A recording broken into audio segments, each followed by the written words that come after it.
Today, we are diving deep into a crisis that's reaching a boiling point in one of the most vital waterways on the entire planet. It's a story of military brinksmanship, of economic panic, and a war where, the truth is often the first casualty. So what kicked all this off was this one piece of footage, which started circulating through Iranian state-linked media. It claims to show this incredibly sophisticated military strike. But what it really launched was a firestorm of accusations and denials in the already tense waters of the Arabian Sea. And right here, this is the core of the whole problem. On one side, you've got Iran claiming a successful hit on one of the most powerful warships in the U.S. Navy. And on the other, a complete and total denial from the U.S., which even put out its own images of the carrier operating just fine. This is, by definition, the fog of modern war. So it really makes you ask a critical question. In an age of deepfakes and rampant disinformation, how do we possibly separate fact from fiction when a single incident, real or not, could spark a much wider conflict? The stakes here are unbelievably high, and they affect everything from global politics to the price you pay at the pump. Okay, so first up, let's really break down the incident at the heart of this storm, this whole alleged attack on a U.S. aircraft carrier. Iran's version of the story is actually very specific. They're saying that on March 5th, their missiles and drones went after the carrier strike group hundreds of kilometers off their coast. Now, by releasing these kinds of details, they're not just making a claim. They're trying to build this whole narrative of their own advanced military capability. It's designed to show that they can challenge American naval power right in their own backyard.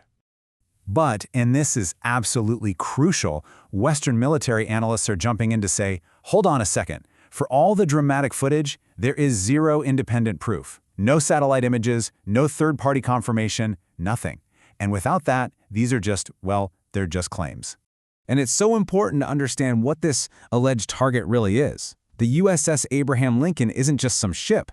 It's a 100,000-ton floating fortress, a symbol of American military might that projects power across the globe. A confirmed attack on a vessel like this would be a massive, massive escalation with consequences that are honestly hard to predict. Now, to really get the full weight of this situation, you have to understand the strategic arena where this is all playing out, the Strait of Hormuz. It's easily one of the most vital locations on Earth. A choke point is pretty much exactly what it sounds like, a narrow passage where all the traffic gets squeezed together. And in the maritime world, that creates a point of extreme vulnerability for global trade. If you can control the choke point, you suddenly have huge leverage over the entire global economy. Think about this number for a second. 1/5. That's the fraction of the entire world's oil and liquefied natural gas that sails right through this one single strait. It's basically the planet's energy artery.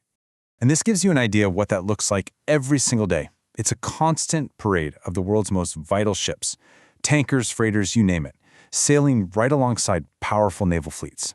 Any disruption here doesn't just stop a few ships. It seriously threatens to jam a key part of the global economic engine. And believe me, this tension isn't just a military affair. It's already sending a powerful shockwave crashing through the global economy, and the effects are immediate and they are measurable. 200. That's roughly the number of commercial ships that are currently just stranded. They're sitting at anchor, either unable or just plain unwilling to risk passing through the Gulf. This is creating a massive logistical jam that's literally choking global supply chains as we speak. And right here, you can see the direct financial fallout. Oil prices surged, jumping over 14% since this whole thing started.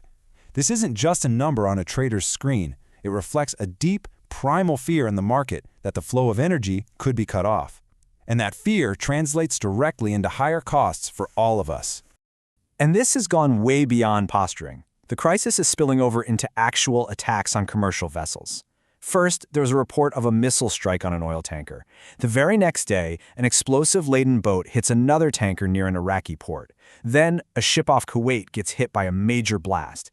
Each one of these incidents just ratchets up the chaos and raises the stakes for global trade. The kinds of technology and tactics being reported here also point to something really important, a fundamental change in how modern wars might be fought, especially at sea. This comparison really gets to the heart of it. On one side, you've got this multi-billion-dollar aircraft carrier, a huge symbol of conventional power. On the other, you have these relatively cheap, mass-produced drones and missiles that fly low to the water. This is what we call asymmetric warfare. using low-cost weapons to threaten and maybe even neutralize a vastly more expensive and powerful opponent. And the claims are definitely going both ways. There's another unverified report circulating that an Iranian warship was actually sunk by a U.S. submarine. Now, if that were true, it would be an incredibly rare event in modern naval combat, and it shows that this potential for escalation involves all kinds of advanced weaponry, from drones all the way to torpedoes. So beyond all the hardware, the ships, the missiles, there's a whole other kind of battle being fought. It's a battle for the narrative, where perception and information are every bit as important as any weapon. This right here is basically the playbook for modern information warfare. So here's how it works. Step 1. Release a dramatic but unverified claim. Step 2. Amplify it like crazy through state media. Step 3. This forces your opponent to come out and publicly deny it, which leads to Step 4. Creating doubt and confusion all over the world. And the ultimate goal? Step 5. You achieve real strategic effects, like disrupting shipping and spooking markets without ever needing to prove a single shot was actually fired. So, what's the big picture here? What does this whole whirlwind of claims, market shocks, and military tension really tell us about the state of the world today? Well, ultimately, this crisis puts a massive spotlight on just how fragile our interconnected global system really is. It shows how one incident and one tiny choke point can threaten the world's entire energy supply. It proves that a war of narratives can escalate tensions way faster than facts can ever hope to catch up. And it confirms that the very nature of conflict is changing, right before our eyes. And all of that leaves us with a final, pretty sobering thought. As technology makes it easier to both create conflict and create the perception of conflict, that line between them gets blurrier and blurrier. It forces us to ask, just how stable is our world if the next major crisis could be triggered not by a bang, but by a simple click of a share button?